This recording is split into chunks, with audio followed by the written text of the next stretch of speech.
Hapa ni kijiji cha Chigondo, kitongoji cha Mvuma, eneo ambalo tunatarajia kuanzisha kilimo cha umwagiliaji hasa zao la mpunga.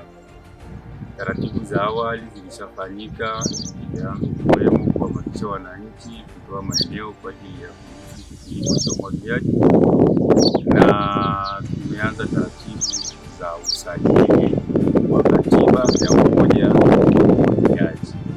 Hapa tulipo hapa ni kwenye saiti ya ujenzi wa tenki ya maji. Maji haya chanzo chake ni ziwa, na tunatumia nguvu ya sola kusukuma haya maji. Tumeshafunga solar panels zipatazo 51 ambapo kila moja ina wati 335. Zina uwezo mkubwa sana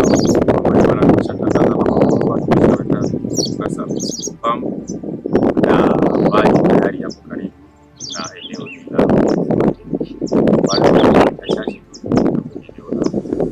la tenki.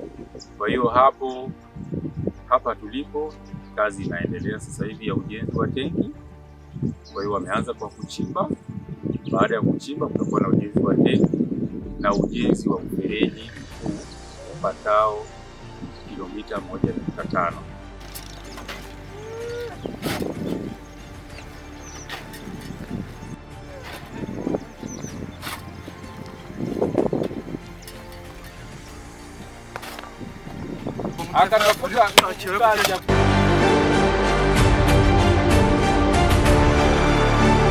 Nishukuru serikali ya Jamhuri ya Muungano wa Tanzania kutusaidia kutupa maji ili tuwe wakulima wa kisasa zaidi, na pia nimshukuru mratibu wa mradi ambaye ni Yohane Sibucha ambaye anahangaika na anashughulika kila kukicha ili kuhakikisha kwamba mradi huu unakamilika ili sisi tuweze kuondokana na changamoto za kilimo.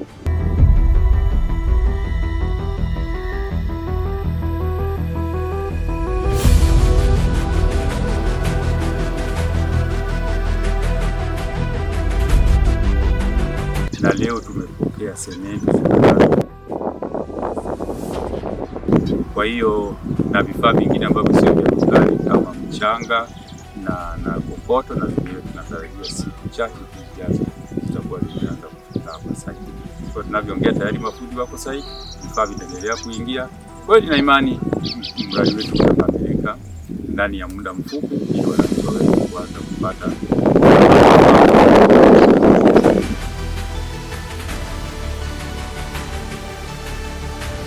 Tulianza na kilimo cha mboga mboga pamoja na samaki.